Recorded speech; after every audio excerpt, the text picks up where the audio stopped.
It's my personal belief that charging low prices as a barber is completely dumb to do inside of your business. It doesn't help you out, it doesn't help your clients out, and it's no good for anyone at the very end of the day. And in this video, what I'm going to go ahead and do is break down why charging lower prices is really like the mind virus of the barber industry. And instead, what you need to be able to do to charge higher prices, upwards of $100 a haircut, how to get clients in at that price point, and really like how to think better on your price increases so you don't keep yourself stuck and at a low income level. Now, for context reasons, I've been running a company called New Era Barbering where we help barbers grow and scale not only their pricing but also their income. Barbers like Ty Nguyen, who cuts in Richmond, Virginia, who started working with us at $35 a haircut. We scaled it up to $100 a haircut, making well over $30K per month inside of a barber shop. We also help barbers like Henry Hong, who cuts in Australia, who came to us charging $40 a haircut, and we scaled him up to $250 a haircut in about 12 months, making over $24K per month, cutting in a spare room in his mom's house. We also help barbers like Joel Thompson, who started working with us charging only $60 a haircut. We scaled him up to $200 a haircut in about 8 months, making well over $28K per month, cutting out of his apartment in Los Angeles. As well as barbers like Alexi Michael, we helped him scale up to over $100 a haircut as a barbershop owner. And all of these barbers have worked with us inside of our Elevated Membership program as private clients. Now, I know like the theory of like, or the saying of like charging lower prices is completely dumb is like completely against what the most mass barber industry goes for right now, right? And I just want to start with this, right? We all know as barbers, like our time equals money, right? The more time that we put into our barber business, the more money we're going to get at the very end of the day. And this is like a half truth to me, right? Here's the reason why. When you first start off cutting hair, right? When you're not booked out and you have like no clients sitting in your chair, of course, the more time that you spend in the barbershop, you see an uptick in more money. You'll see an uptick in more money because of walk-ins, because of maybe clients give you referrals, and the more time that you're in the barbershop, you see that increase in your income. However, at a certain point, right? At a certain point, what tends to happen is that once you get fully booked out, right? And you have like all of your slots filled out, you're fully booked out for the week, you then hit this thing called like what's a ceiling. This is gonna be like a little roof on a house right here, right? You then hit a ceiling on what you can make overall. And then what happens is like barbers will think, well, I can do one of two things, right? If I understand that time equals money, right? I can obviously either increase my pricing, which might lose me clients, and I might make less money in the right now, or I can just cut more hours and cut more heads and really increase this time factor. And that's the thing that most barbers will default to, is more time equals more money. And again, you could still get growth with this. I'm not saying that this is not the worst thing ever. However, it does get you pigeonholed at some point in time. So what a lot of barbers will do is if they're cutting for like, let's say an hour time slot, right? And they're cutting for 8 haircuts a day. That equals 8 hours per day cutting in the barbershop. What they will do first and foremost is typically they'll be like, all right, if time equals money, then let me increase the time I'm working in the barbershop to, let's say, 10, maybe even 12 hours a day, right? And while this is good, you'll see an uptick of about like, let's say, anywhere between 10 to 14 haircuts a day, depending on your price point. They can be a couple hundred extra bucks per week, and you start seeing the income again too increase at the end of the day, which reinforces the belief of time equals money, right? Now, what typically happens is, again, too, you will still hit a limit once all those slots are booked out. You do after hours, maybe even extend this even a little bit more, and then you're like, okay. If I believe and I understand time equals money, well, now I am fully booked out with my time. Of course, I have to have like maybe an outside life, maybe some personal time to go to the gym, and also, of course, sleep. So how can I get more out of my time to be able to make more money? And this is where the belief then comes in play of like, well, the next variable I can move is this time slot in which I'm cutting. Because I'm doing an hour and hour-long haircuts. If I cut this down in half, right? If instead I go to 30-minute haircuts overall, I can then turn those 10 to 12 haircuts I do a day at an hour rate into maybe 20 to 24, which then barbers will then go ahead and see more money. Now, you will still see an uptick, and this is the danger of this. You will still see an uptick in this if you can absolutely cut this time frame down and still do good haircuts, because you now have more slots available to you. But however, right, then we come up against another block. Your time is then limited because, again, too, you have no more time slots. I don't think you want to start doing 10-minute haircuts overall, because that's just not the smartest thing for like good quality haircut at the end of the day. I don't care who you are. Someone who puts an hour of their time into a haircut versus somebody who puts 10 minutes in a haircut will always outperform the person who takes less time. Okay, and so with this, then your money becomes stagnant. You get to hit this like invisible ceiling on your income. And then this is where things kind of get weird, right? Because then barbers will be like, well, maybe I should just go up by like $5, just a little bit of money, right? And then they'll start doing these like little bitty insy beansy like fucking price increases, and then still get like micro increases on their income, but nothing that changes their life and nothing that helps them out situational wise with their bills and their stress. So time does not equal money, or time, like this is what I would want to introduce, at least in what my belief is, right? Time equals money to a certain extent, okay? Because as we see, at a certain point in time, we have no more time to put in this thing. So even though we all understand the more time we spend cutting hair, the more time we spend, the more clients we cut overall, we increase more money. We're not fucking robots at the end of the day. And this is like one of the biggest flaws I see in this industry, because we have a really bad, and I'll call it like a really bad, right? We have a really bad hustle culture. We do not have a very good business culture, because if you look at any business, if any like really smart businessman, right, looked at this business of you being a service provider cutting hair, they would say, this is flawed, this is dumb, because I still have yet to hack this thing in, let's say, that time to money hack, where I don't have to work more time. In fact, I can work less time and make more money. That's the point of business at the end of the day, okay? If your time, the more time you work only equates to the more money you work, guess what? We are still working in a 9-to-5 job, which is the whole fucking point of being a barber. That way we don't have like this ceiling on what we can make when there's unlimited potential, okay? Now, what a lot of barbers will do is, at this rate, a lot of barbers will realize, I need to go ahead and increase my pricing, right? I need to go ahead and raise my price up to make more money. However, again, they only do like, let's say, these $5 to $10 jumps. And equally alongside with these $5, $10 jumps, they'll do these things in really weird ways. They'll wait like 1 to 3 years because they don't want to push away their clientele, because they're afraid if they do raise their prices too severely in too short of time frames overall, that they'll become broke all of a sudden, which is valid. And I'll give you the reason why that is valid a little bit later, okay?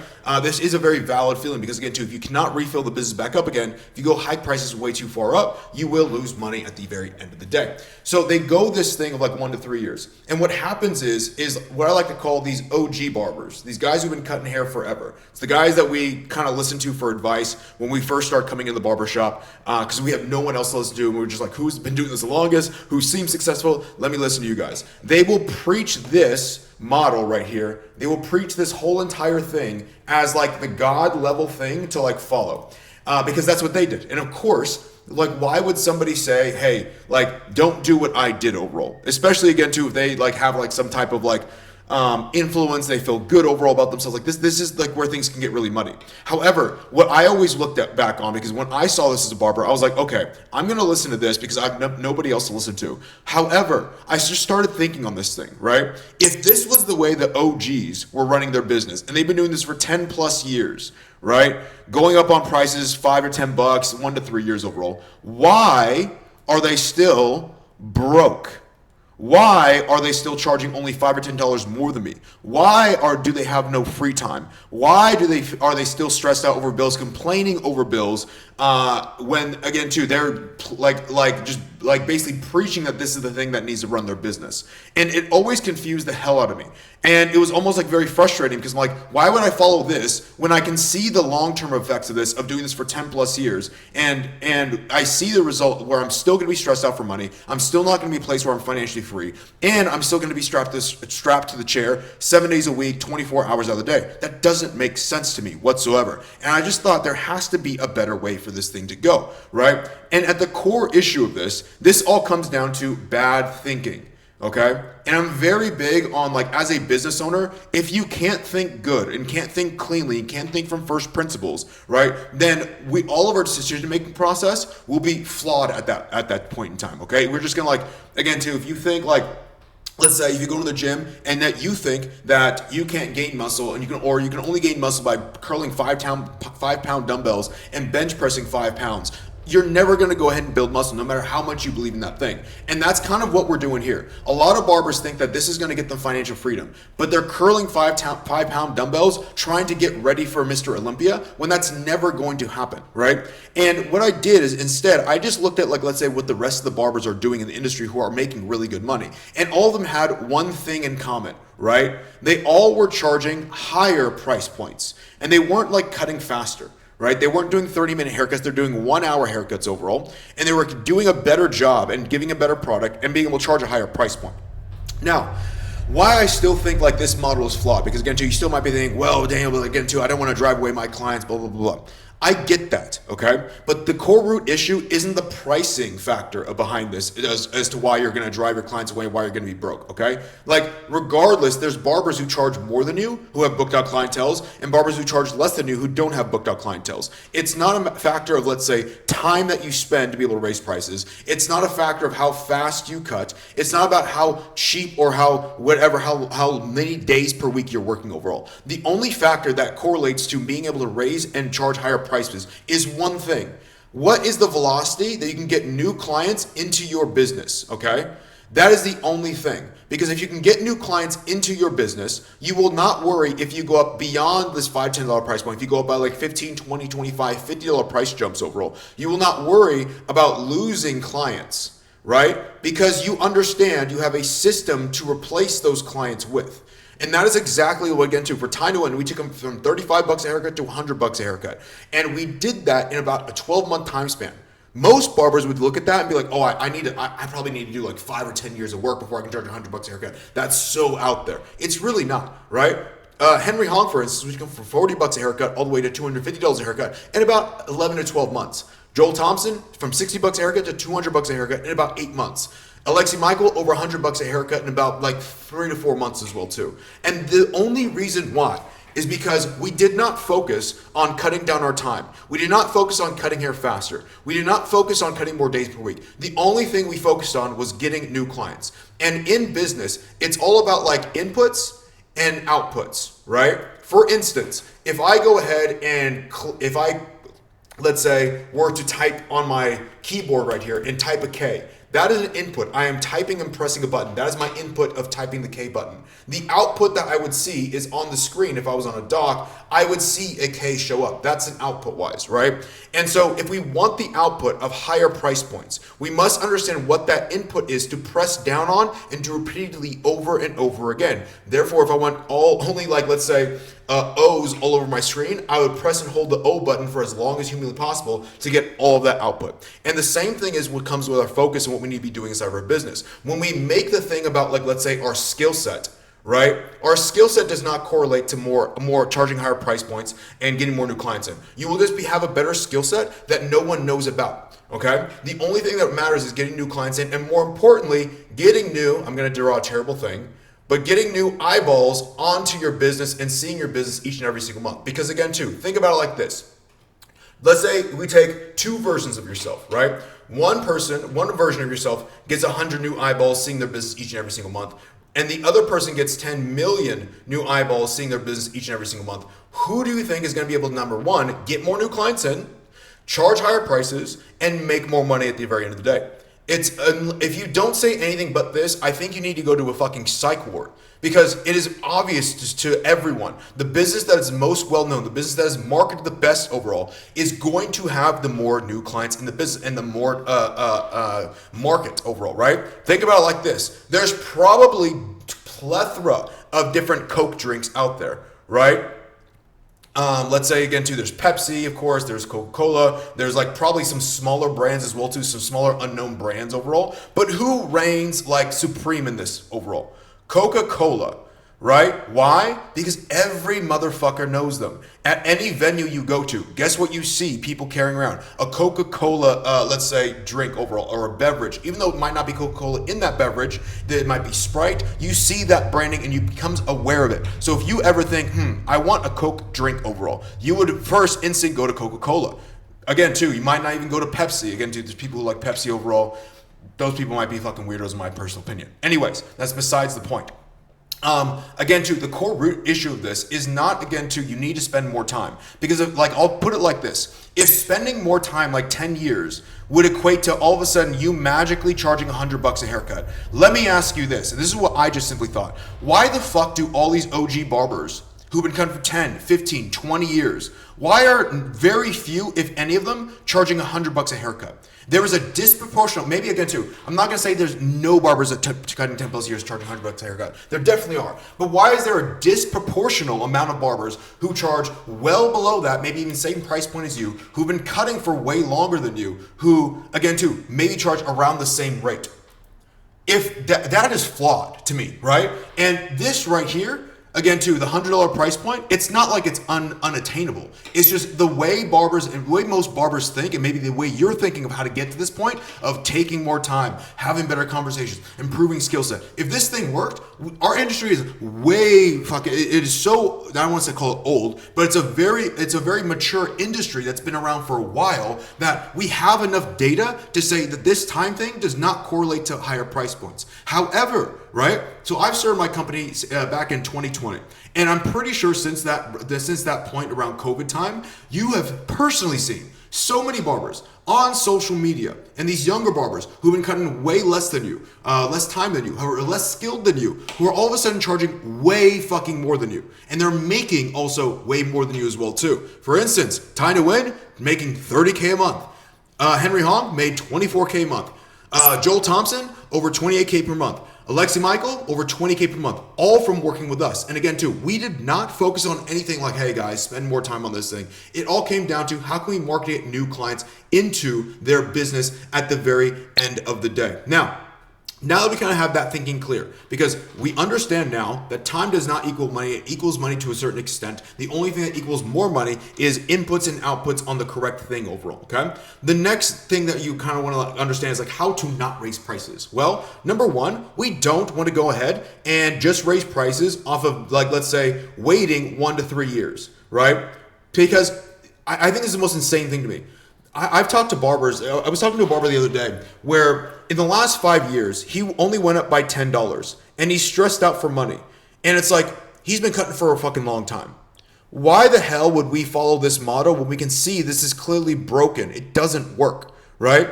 So the 1 to 3 year thing, I think it comes from fear, and more so comes because barbers are focused on the wrong things. They take 1 to 3 years because they talk and try to build relationships. They try, and I'm not saying relationships is bad, but relationships in terms of getting new clients is almost like it's almost like you're trying to ask for something or you're trying to get something in return just by being a good person. Like, that's not going to work. Again, too, the input to output ratio on this thing is like, what do you have to do to be a good person and have a good conversation in order to charge $100 a haircut? I have no clue. However, I know the input or output relationship of getting new clients in the business. You have to market yourself on social media, get more new eyeballs, make sure that post is highly converting. That is very pretty logical and straightforward. The other way of conversation-wise, what the fuck are you supposed to say? And then how are you supposed to, like, that almost like sounds like manipulation to me, because now you're trying to talk to a client a certain way to make them feel like they should pay you $100 a haircut. That doesn't make fucking sense whatsoever to me, right? So this thing is flawed, the 1 to 3 years, because again, too, it's slow, it's clunky, and it doesn't work. We see a lot of results in this thing that it does not work. I also see people saying, well, maybe I need to improve my location in order to make more money and raise my prices. This is also false.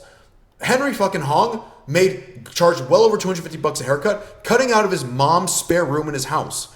There's so many barbers who have cut in this like luxury barbershop who pay thousands of rent per month, who put in hundreds of thousands of dollars into the renovations, who are still stuck charging $35 a haircut. What fucking sense does that make? This guy literally maybe spent $500 on a barber chair, a mirror, and a ring light. And he's out charging you and out making you. So that input-output relationship, because again, too, if that's the input, then that means the more money that we would put into the shop, the more money we put in the shop in our location, the more money we just pour into this thing, as a byproduct or output of that, we see a direct reflection on the more money we can charge, the more money we can make. However, we don't see this working whatsoever. And you look at this through a lot of barbers. Look at barbers who have like these crazy shops with these crazy renovations. They are still charging low fucking prices. This thing has no correlation whatsoever, because if it did, we would see every barber who obviously spent like hundreds of thousands of dollars in their business overall charging off the rip 100, 200, 300, 400 bucks for a haircut because their spot is so fucking nice, and making that 20, 30, 40K per month, but they don't. So this thing does not have any correlation whatsoever. And the biggest thing I want you guys to understand is this is all part of the OG mindset. This is the old model that does not work anymore. This is the model that has kept us strapped as an industry and as a people in this industry for so fucking long. Because it is just because it's passed down bullshit. And really what I see is like all these OG barbers that fall this way, here's the one thing they don't want to fucking do. They don't want anything, they don't want to do anything new, and they don't want to change how things have always been. And this in any industry, when you neglect new things and new ideas and new ideology and new ways of doing things, and you neglect change, you push it off, you say that's bad, that's bad, that's bad, that's bad, what do you think is going to happen? The industry is going to become redundant, the industry is going to become outdated, and the industry is going to become stuck. And so for me, it's always been my belief what we don't know our barber industry is I want to go ahead and bring this new idea. I want to bring that change and really help barbers understand that this is not the way. We should not be following this bullshit, because I followed this bullshit for a very long time as well too. Now, outside of that, right? Now we understand why what has always been done won't get us new prices overall, or raise our prices and make more money. We know we have to be focused on new clients overall, right? So why can you charge $100 a haircut, and why is it best for you and your clients, right? Because we said that at the start of the video overall, and I think when I say $100 a haircut, a funny thing happens to a lot of barbers. When I say $100 a haircut, one thing happens. I'm gonna do a visual representation. Their nuts shrivel up, right? They kind of they pucker up a little bit, right? And the reason is because they feel a little insecure about what they're doing or how to actually make this business move. And because they don't know how to actually get this thing going or think on this correctly, they're like, nah, $100, I can't do that. That's like saying someone can't drop 100 pounds in the next 6 months. It is completely insane to me, and here's the reason why.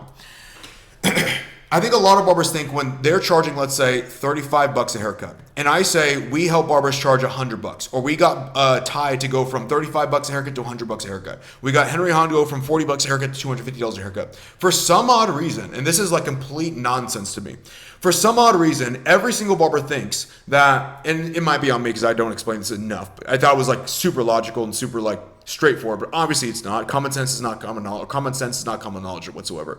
We do not go from $35 a haircut and then all of a sudden tomorrow say, hey, we're charging $100 right here, right now, and then just like throw it out there and see what happens. This is not what happens. Instead, what we do, number one, the first thing, we have to get new clients in the business. We have to get a proof of concept that we can do this thing at our current price point. Because a lot of barbers, the reason why they're stuck is they're getting anywhere between 3, maybe to 20 new clients inside their business each and every single month. This can't scale, because what happens is when we raise prices up, this number takes a dip. So if we're only at 3 new clients a month and we raise prices up, we can all of a sudden understand it's going to take a dip, and that 3 might go all the way down to 0.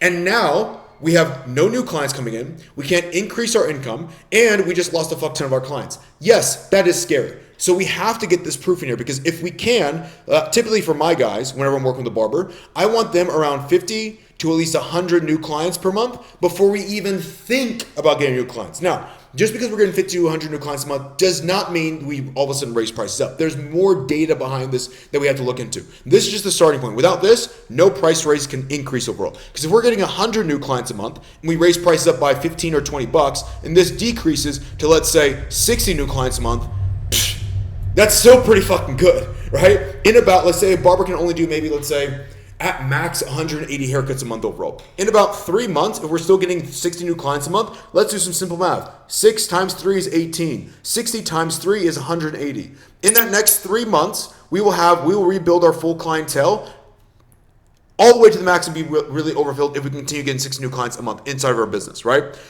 And again, too, here's the point as well.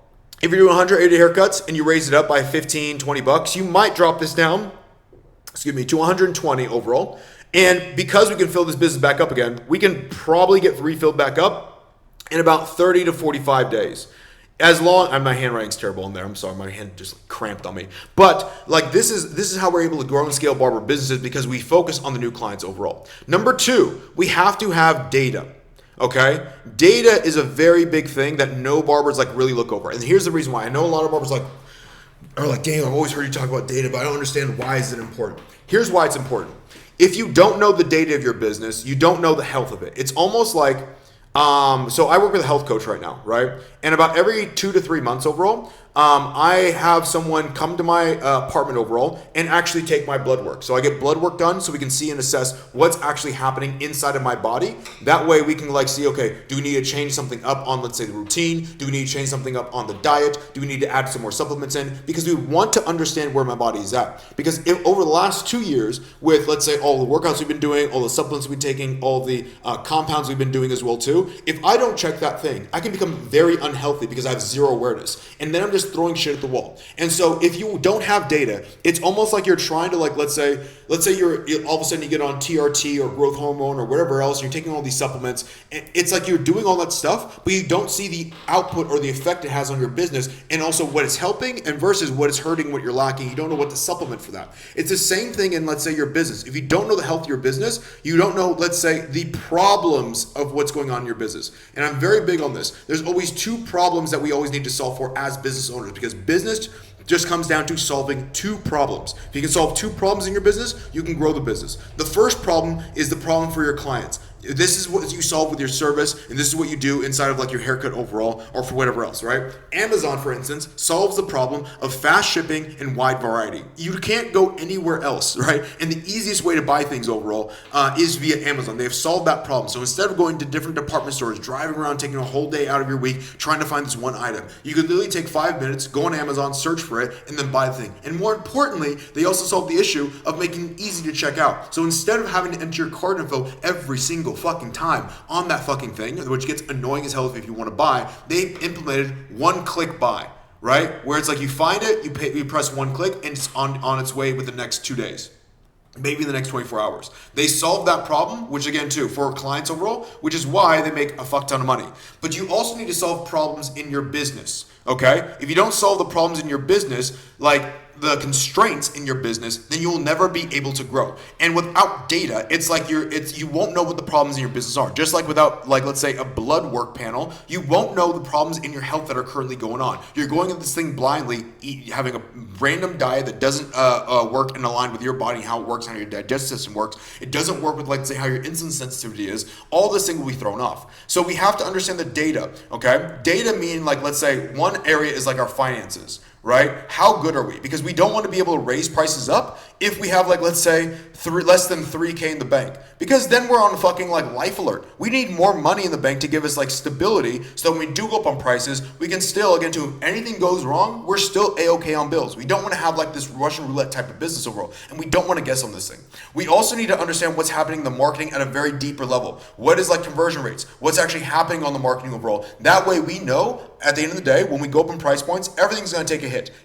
Is the marketing in a healthy enough place to where if this takes a hit, we're still going to sustain everything to be able to reach more people and get more new clients in, and more importantly, are we getting the correct clients in, right? And then we also need to understand like our client flow tracking sheets, right? Who are the clients that are coming into our business, and who are we serving overall, so that way we can see that change that is made up after we make a price increase. Because a price increase, all it is we're making people make a decision and basically getting feedback from the market. Do you value this haircut at this price point, right?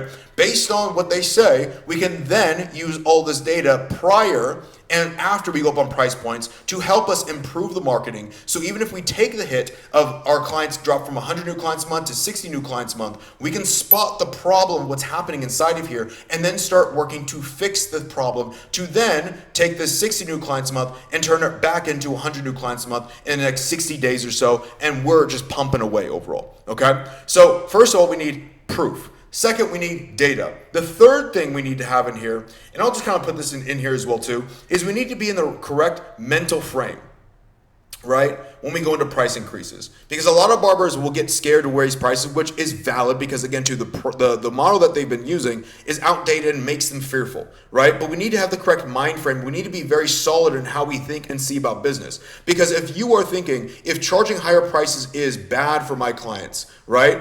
Doesn't matter if we even try to raise prices up, you'll always feel bad for it, and like you'll bump yourself back down. The reason why I say raising prices is good for not only your clients, but also for you. I'll go to the clients first because every barber thinks that like, oh man, I'm going to be such a bad person. It's going to be bad for my clients to raise prices up. It is going to be good for the clients who want that skill set or want that problem solved that you give to them, right? And equally, you provide more slots that are open for your clients to book more frequently or more often at the time frames that they would want to. Okay, and so you solve the problem of ease of booking. You also go ahead and weed out, let's say, the people who don't like, let's say, what you do, and you open them up to finding a barber who is at the correct price point that they want and solving the correct problem that they want. Because if a client leaves your business because of two reasons, either number one, it's not their correct price point that they're willing to pay for that problem being solved, or you just don't solve the correct problem for them. For instance, if you're someone who does wave cuts overall, and that's all you fucking do, and you have some clients in there that get textured fringes, and you raise your prices up, you are more than likely going to go ahead and lose those textured fringe haircuts. It is not bad for business. In fact, it's good for everyone because they can go ahead and find someone who more specializes in textured fringes, who also too solves that problem better, who maybe they may pay a higher price point for, right? And it helps them out because they find the correct barber. And you also get dub in this as well too and win this because obviously you're going to be able to make more money. You keep the clients that are better inside of your business already like for what you do, like what you do overall and solve the problem for them. And you can become much more dialed in with who you serve in the market, which then helps us out in the marketing standpoint. I hate the mentality of be a barber for everyone. Nobody can be a barber for everyone. Okay, when we are in a service business, we're constrained to this box of how much time we can put into our day and how much time and focus we can put into our skill set. When this becomes the constraint, we can't be a barber business for everyone in the world. It will not work because again, too, we cannot be great at everything.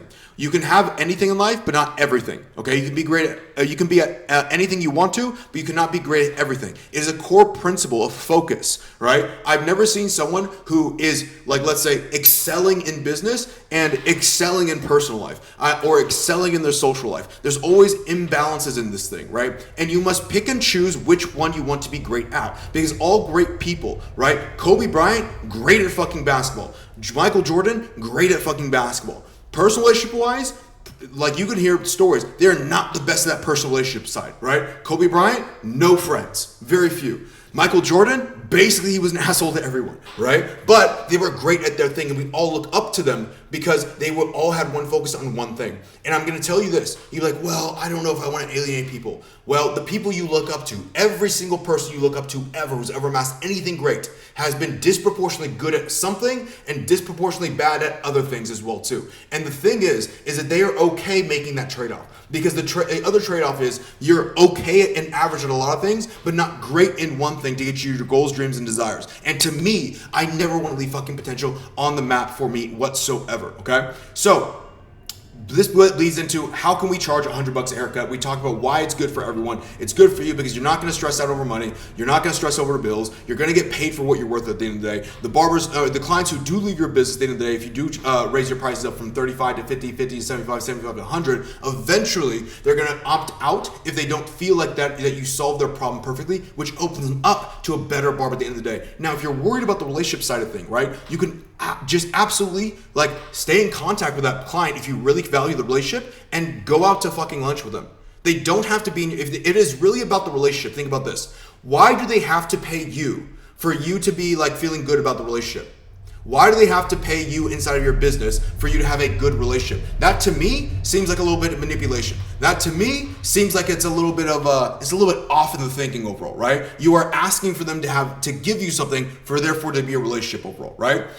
Instead, if you really care about the relationship, you can go out to lunch with them. I did this as well too. When I went up to $100, I would still go out to like the clubs, the bars, to lunches, to dinners with clients I really enjoyed and cared about the relationship with. And they absolutely every single time kept a really good relationship. And they in fact were applauding me for growing and scaling my business. And in fact, it motivated them because they saw me and were cutting in my business for so long. They saw me improving my life, improving my business. It motivated them to improve their life and business or work career as well too. And it made them push and realize like, fuck, if this guy's doing something, if this guy's pushing his life forward, why am I not pushing my life forward? And in that sense, we inspire everyone. Because at the end of the day, if you really want to help out your clients, the biggest thing that you can give them is not really a friend, right? In fact, it's inspiration to improve and do better in life. And in fact, I'm pretty sure all of us want to be around that core, that we want to have that impact on people's lives, especially our clients overall. There's nothing better than impacting someone's life positively by doing by improving your own life. Because again, too, it's like the gas mask theory. You can't put your own gas mask on a plane that's going downhill.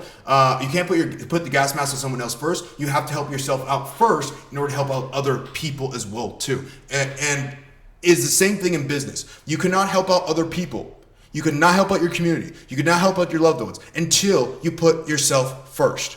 And it's a bad mentality of oh, but I'll put other people first. I gotta think about other people. No, you need to worry about yourself first because yourself is struggling. Now, last point in this, how can you charge $100 a haircut? Right? Because you're like, Daniel, but okay, I get this, but I don't think I can charge $100 a haircut where I'm at. That's impossible.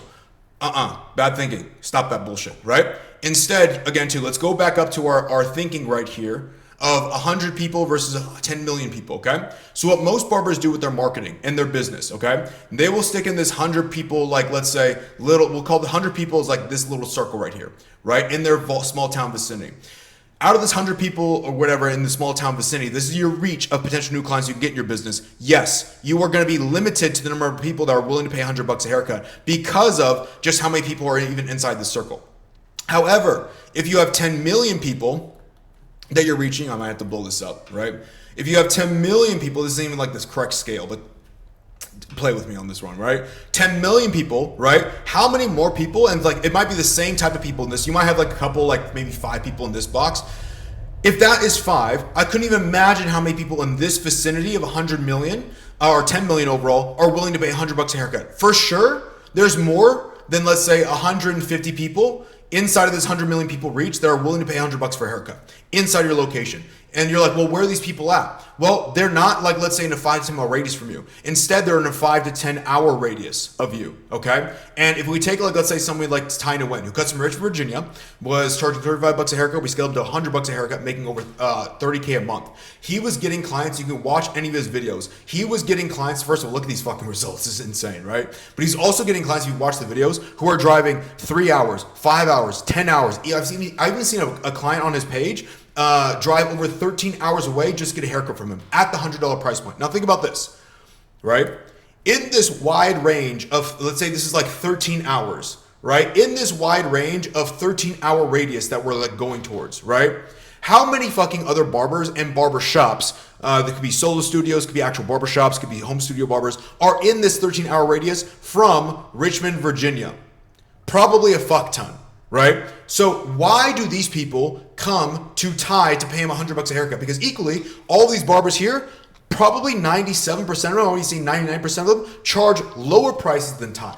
So why would someone who has a plethora of options to go to in that mile, that's closer to his vicinity, so it's going to not take as long to drive, and charge way less for barbers overall? They have barbers that charge way less in closer vicinity. Why are clients still driving over 13 hours away to pay Ty a higher price point and longer drive time? Because think about this. If that's 13-hour drive, right, that's 26 hours of travel time.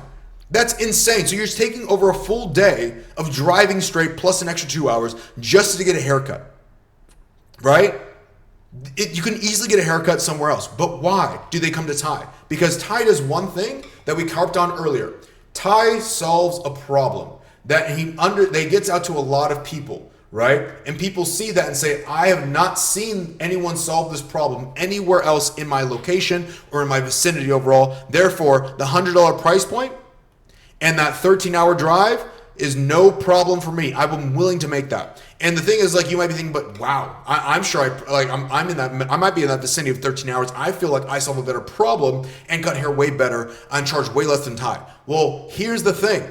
No one fucking knows about you, right? We come back down to this new clients and the awareness of it. No one knows about you. So why would they even, if no one knows about you, they're not going to, let's say, go and search something. People in the online age, it's whatever is easiest served up to them, right? I'm sure somewhere in the world, there's some Amazon products where, again, too, they are cheaper and maybe even and I can get them faster, maybe by driving down the block or driving to a local store overall to get that item. Maybe it's I don't know, let's say it's some like headphones overall, right? There might be headphones that I've seen, the same ones on Amazon, the same ones I can get from a department store, and the department store charges way less overall, right? So why do I shop on Amazon more than go to like driving the store? Because they still solve the problem for me, which is time. Right? They still solve a problem that the other department store can't solve for me. The problem is I want something that's fast. If I'm going to get something that's fast, delivered with ease, and right to my front doorstep. That way I don't have to go out, I don't have to come back, I don't have to worry about traffic, and I can buy it much easier overall. And so when we focus on solving problems with our skill set for our clients, and we do that at a very high rate, and we focus on getting more new clients, like 10 million eyeballs versus 100 new eyeballs on our business, and we forget this old model that's broken, and we can see clearly that this has been going on for 10 plus years, and all these OG barbers aren't doing this. We can actually start growing and scaling our business like an actual barber business. So hopefully that brings a little bit more awareness to you guys. If you guys want a free training on how we grow and scale barber business up to that 20 and 30K per month, I'm going to drop a 30-minute free training down in the comments below. Go ahead and check that out. And with that, I'll see you guys in the next video.